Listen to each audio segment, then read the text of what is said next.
যেতে পারবে না, কারণ এডিসির বাইরে। কি হবে তখন উনি আবার বলবেন এটা কেমন কথা। আরে ভাই, তোমার এই কথার উত্তর আমি দিচ্ছি। নুং যে কক্সবো এডিসিও মাহাবিয়া সারা পৃথিবীর সব থেকে বড় দল ওখা বিজেপি ও বিজেপি নি নরেন্দ্র মোদী নি ইয়াতি को থামাই খাই নুং দাবি খাই তুমি ফাইনালি চেষ্টা করো। নুং যখন কংগ্রেস খাইও আপনার নুং সকালে যে একমাত্র ন্যাশনাল পার্টি সে ত্রিপুরানি ত্রিপ্রাসারণী সুখ দুঃখ যিনি অধিকার নদী মানুষ। এই ভারতবর্ষের মধ্যে এরকম কোন রাজনৈতিক দল নেই যারা জনজাতিকে এত সম্মান দেখিয়েছে, এত সম্মান, এত অধিকার, এত সুযোগ সুবিধা দিয়েছে। কোন সরকার, কোন দল ভারতবর্ষের ইতিহাসে কেউ দেয়নি। আমাদের এই সরকার হওয়ার পরে সেটা দিল্লিতে হোক আর রাজ্যে হোক, আমি ত্রিপ্রাসাদের কথা বাদই দিলাম, সব থেকে লাভ কার হয়েছে জানেন? রাজ পরিবারের প্রদ্যুৎ বাবুদের সব থেকে লাভ হয়েছে। আপনারা, আমি যদি এক দুটা উদাহরণ দেই আপনারা বুঝতে পারবেন। এখন যিনি এমপি কৃতি সিং, উনি কি ব্রু রিয়াং সম্প্রদায়ের জুমিয়া পরিবারের না? কে তিনি? নিজেকে পরিচয় দেন তিনি মহারানী। কোন রাজ্যের মহারানী? তিনি ওই মধ্যপ্রদেশ আলাদা হয়ে একটা ছত্তিশগড় রাজ্য হয়েছে নতুন, সেই মধ্যপ্রদেশের রাজ পরিবারে ওনার বিয়ে হয়েছে।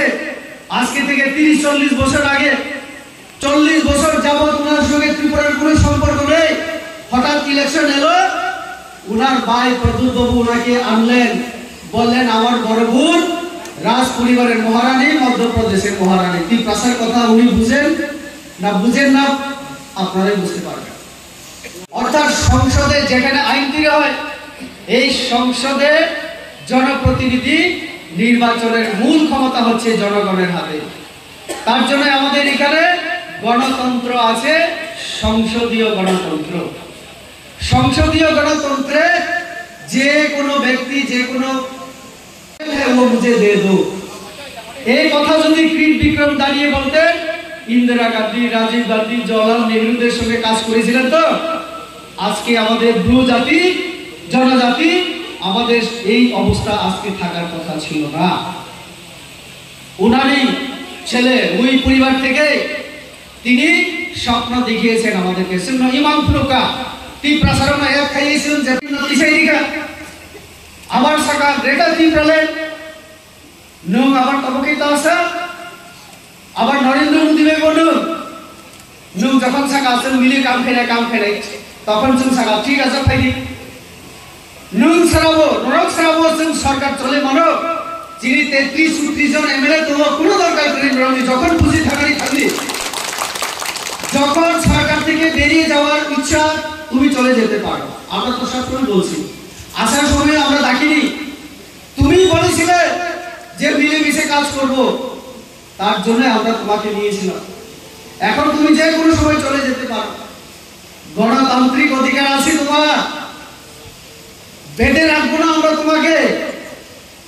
আর তুমি এই কথা বলতে পারো না যে বিজেপি এডিসিতে ঢুকতে পারবে না। আমরা এডিসিতে দাঁড়িয়ে আলোচনা করছি, ভাষণ রাখছি, আমাদের অমিত কথা বলেছে। মুখ্যমন্ত্রী আমি ডক্টর মানিক সাহার কথা বাদই দিলাম। এই যে এলাকায় সোলার লাইট আমি ব্যবস্থা করেছিলাম। অমিত একটা পোস্ট ফেসবুকের মধ্যে দিয়েছিল যে ধন্যবাদ রেবতী দাকে, যে আমরা এত বছর পরে আমাদের এলাকায় আমরা যে সোলার লাইট ব্যবস্থা আমরা পেলাম, আলু পেলাম। আমি বোধহয় এই গত 5 বছরে 3 থেকে 4 বার এই বাজারে এসেছি। আমি প্রদ্যুৎ বাবু এসেছেন কতবার, শুধু রাজনৈতিক ফায়দা নেওয়ার জন্য আসবেন। এইখানে আমাদের কি আছে, জোনাল অফিস আছে। আমি বলছি জোনাল অফিস সম্পর্কে একটু পরে। কৃত বিক্রম কিশোর মানিক্য বাহাদুরের নাম নিশ্চয়ই জানেন, কে? প্রদ্যুৎ বাবুর বাবা। কতবারের এমপি? 3 বারের। 1967, 1977 and 1989 এ তিনি কি হয়েছিলেন? এমপি হয়েছিলেন। প্রদ্যুৎ বাবুর মা বিভু কুমারী দেবী, উনিও এমপি হয়েছিলেন কখন জানেন? 1991 থেকে 95 পর্যন্ত ইতিহাস দেখবেন আপনারা। এই বাড়ি থেকে, রয়্যাল ফ্যামিলি থেকে কৃপ বিক্রম কিশোর 3 বার 15 বছর, 5 বছর বিভু কুমারী দেবী, এখন 5 বছর কৃতি দেবী সিং। বাবা মা মেয়ে মিলে কত বছর? 25 বছর হবে। তিপ্রাসার জন্য কৃপ বিক্রম কংগ্রেসের এমপি ছিলেন। সেই সময় যদি দাঁড়িয়ে পার্লামেন্টে বলতেন, ইন্দিরা মুজিবর চুক্তির কথা শুনেছেন আপনারা? ইন্দিরা মুজিবর চুক্তির সময় যদি বলতেন, কৃপ বিক্রম ত্রিপুরা का राजा हूं, আমার জনজাতি রবি, হ্যাঁ, আবকুমাই দেখা